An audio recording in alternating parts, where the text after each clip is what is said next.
Well, for over a decade now, comedian Jeff Foxworthy has hosted a small group, a Bible study for homeless men at the Atlanta mission.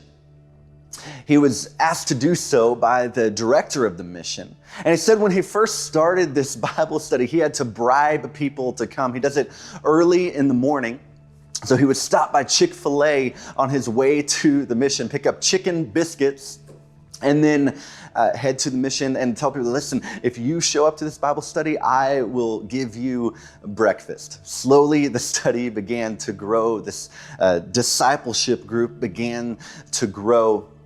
And now, 10 years later, there's about 250 homeless men involved in this discipleship program, which is just incredible. And as you can imagine, over the last 10 years, there's been lots of memories made, but one seems to stand out above the rest for Foxworthy. He talks about a Christmas a few years ago where he realized that the men in the city, they were being blessed a lot by the mission, and rightly so. That's why the mission exists, is to be a blessing. They were having everything given to them because when you're in the program at the mission, you have a place to stay, you have food to eat, you have a place to shower, you have job assistance, you have assistance of finding a home later on, and those are all great things. But Jesus says it's better to give than to receive, and so Foxworthy went to the mission director and said, "Hey, what would it look like to give these guys an opportunity to give?" To give these guys an opportunity not just to be blessed, but to be a blessing. Can I do something to make that happen? And the mission director said, yeah, that's fine. So Foxworthy decides that it's around Christmas, I'm going to give everybody in this group $50. And so he shows up the next Tuesday with cards in his hand. Every card has a $50 bill inside of it, and he hands them out to all the men. And as the men that open these cards up, they're so excited. Remember, they're homeless. Many of them are jobless. But this means that some of them can go home for Christmas. This means that some of them are going to get a bus ride to see their family. It means that some of them are going to be able to buy something warm for the colder nights. And they're so excited about what's going to happen. And Foxworthy says, yeah, you're welcome to do anything you want with the money. It's your money. It's a gift to you.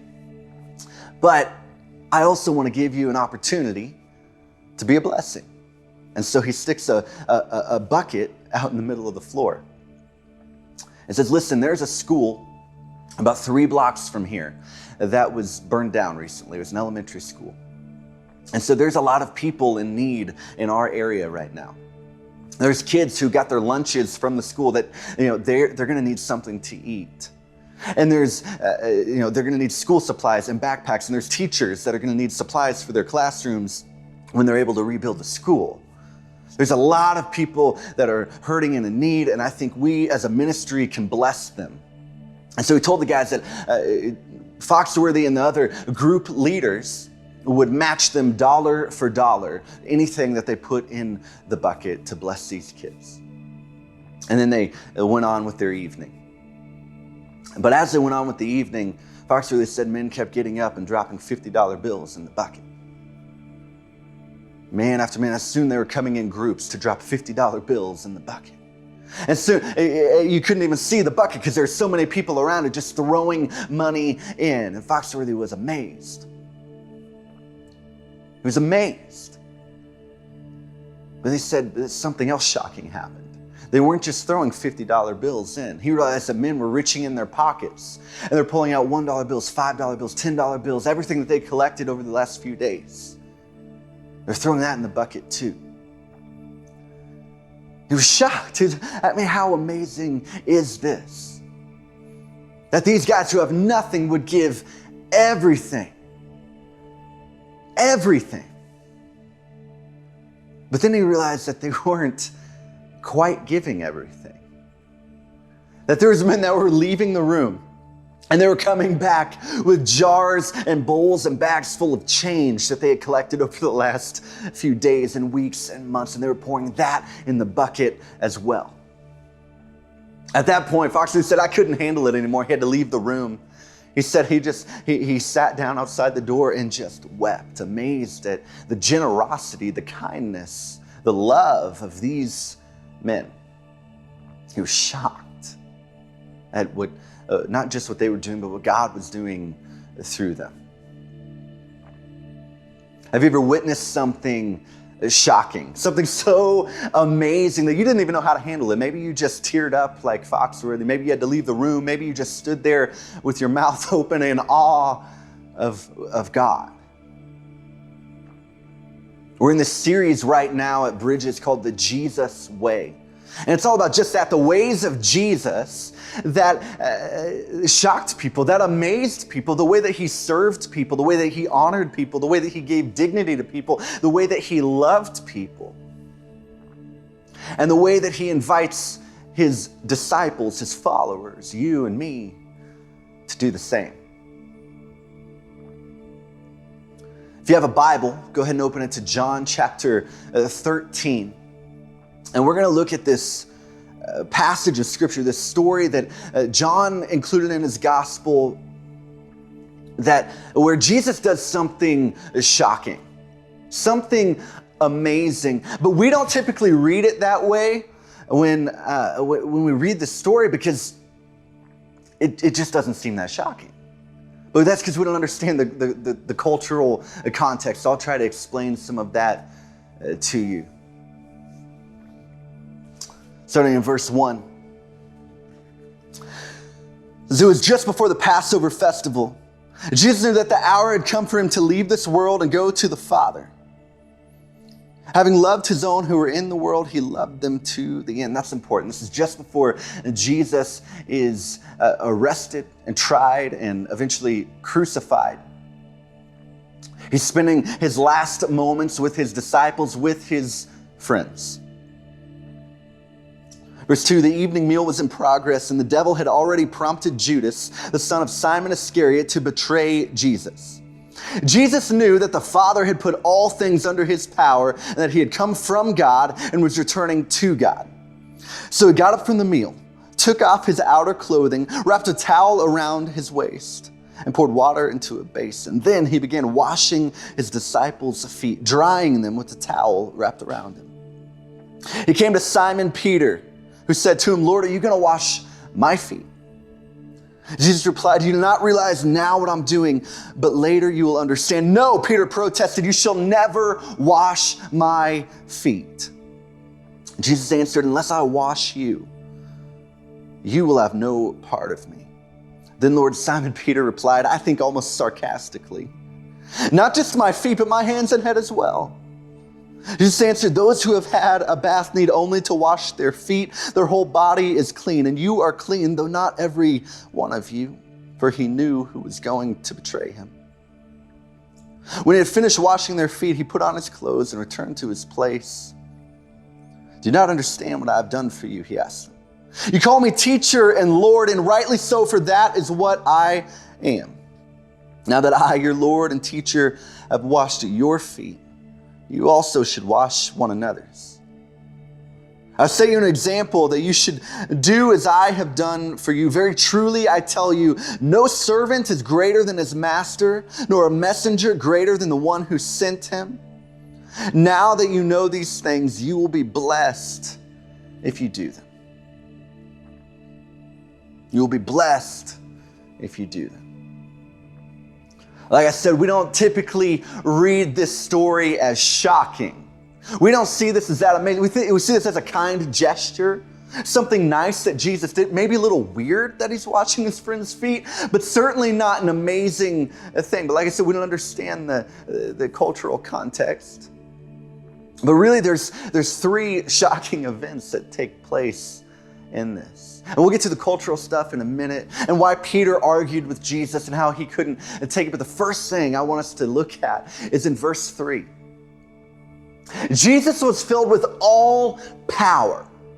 All power. You know that little Greek word that John uses for all? You know what that means? It means all. All power, all authority in heaven and on earth. And like we already said, Jesus knew that he was about to be betrayed.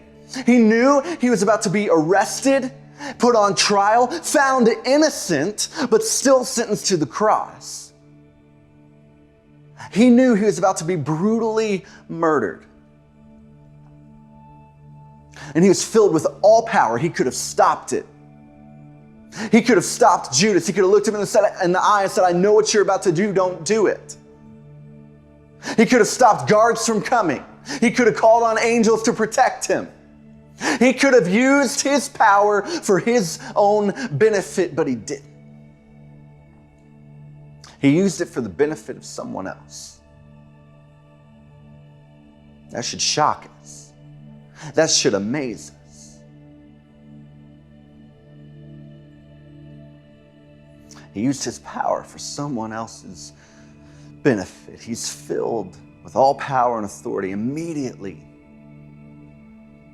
he begins to serve someone else. He begins washing the feet of his disciples.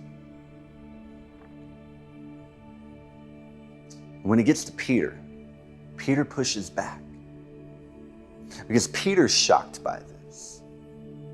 See, in the social structure of Rome, you had the emperor, then the emperor's family, then the government class, the wealthy people. Then you had the working class where Peter would have fallen into, where most of the disciples would have fallen into, where they were business owners and possibly homeowners, but never seemed to be able to get too far ahead. And under them you had servants who wouldn't have owned homes, but would have owned some things probably, worked inside a home.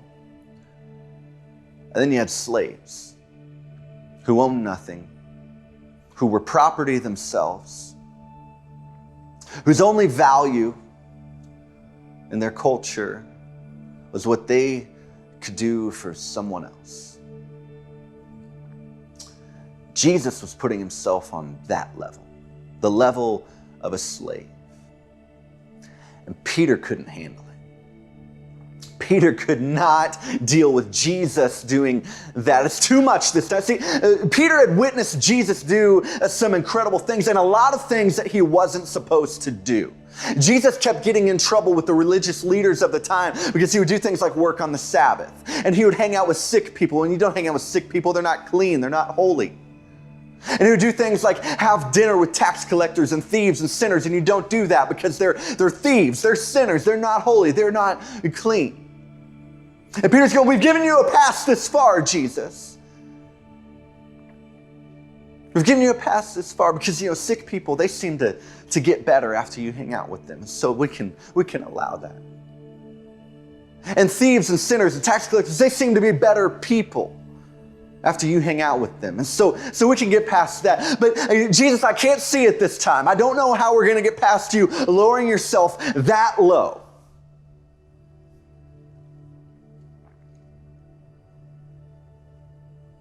See, Peter had elevated Jesus for good reason. Jesus is his rabbi, his teacher. But it wasn't just elevating Jesus that the reason Peter was shocked.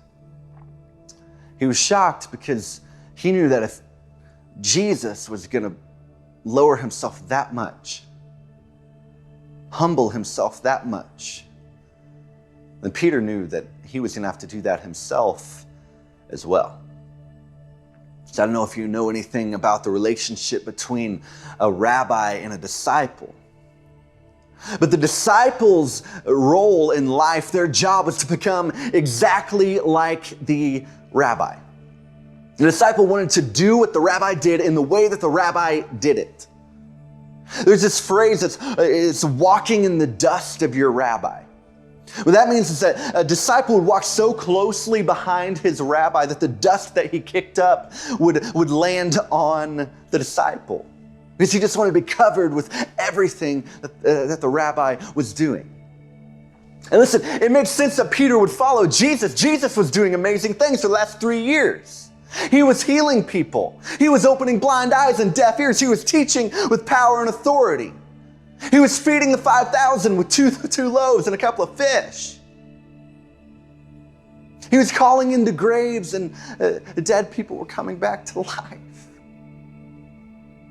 Jesus was doing amazing things. Peter's saying, I want those things. I want to be like that, Jesus. I want to be like you, Jesus. You're my rabbi. Teach me your ways. But now, Jesus is saying that isn't the only thing.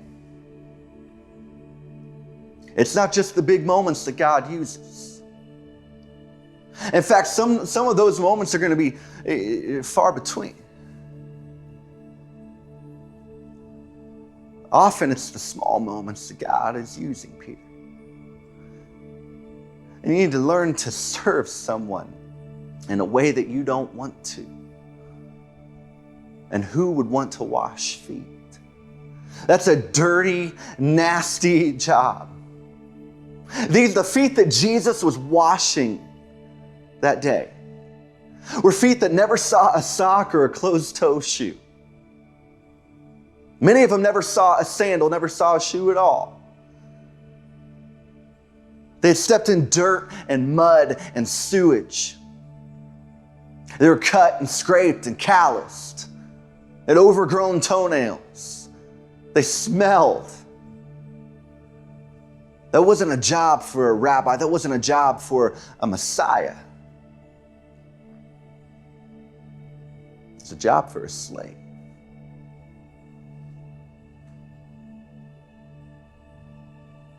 But Jesus humbled himself to say, that person is worth loving too.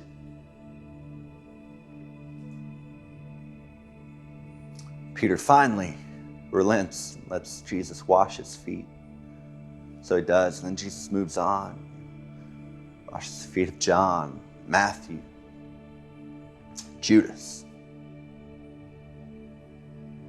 John's text, his gospel, it doesn't really comment on this, but I think it's worth mentioning because that's shocking too, right?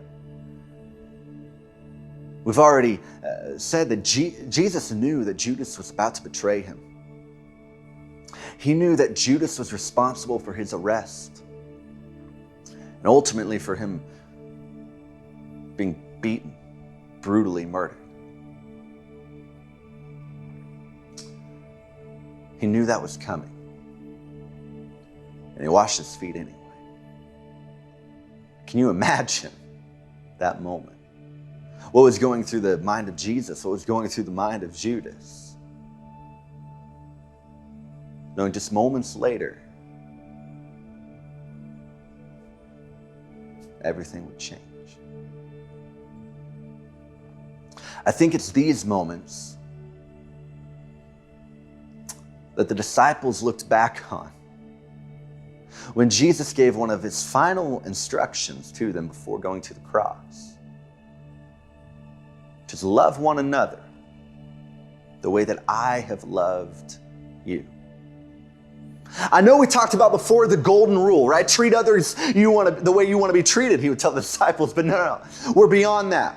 Don't just treat people how you want to be treated. Don't love people the way that you want to be loved. Love people the way that I love, because my love, Jesus would say, is a perfect love. Love people in a way that uses your power and your authority for their benefit. Love people in a way, Jesus would say, that is grace for those who argue with you. Love people in a way that exalts them, even if it means humbling yourself. Love not only your friends, but the people that push back on you, the people that betray you, your enemies. Love people the way that I have loved you. That's what we call the way of the towel. And it's shocking. It's amazing when someone who is filled with all the power and authority serves you.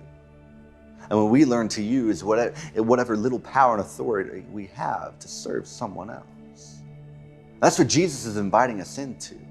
What he's inviting you and me, his followers, his friends, his disciples into, is loving people the way that he does. It's more than an invitation, really. If you're a Jesus follower this morning, it's a command. Love one another the way that Jesus has loved you. I want to encourage you this morning to examine yourself and the way that you're loving, who you need to love more, whose feet do you need to wash, who do you need to serve, who do you need to get on their level. Maybe it's the person that argues with you, like Peter argued with Jesus. Maybe it's the person you disagree with. Maybe it's a person in another political party than you. Maybe it's a person who's hurt you or who will hurt you, like Judas, or who's betrayed you.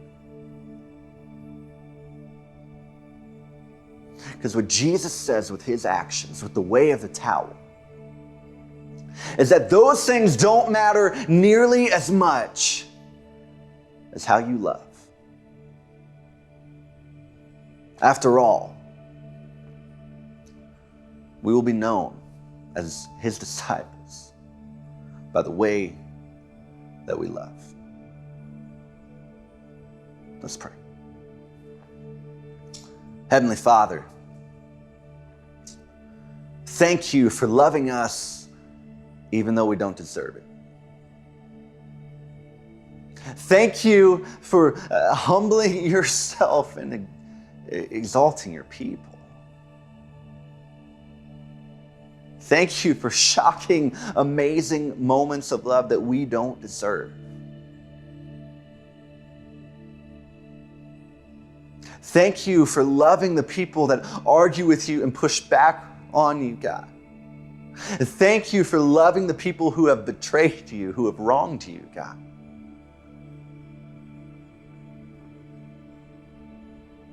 Lord, help us to look more like you. Help us to understand and learn the way of the towel. Help us to humble ourselves, to exalt others, to love the way that you have loved us.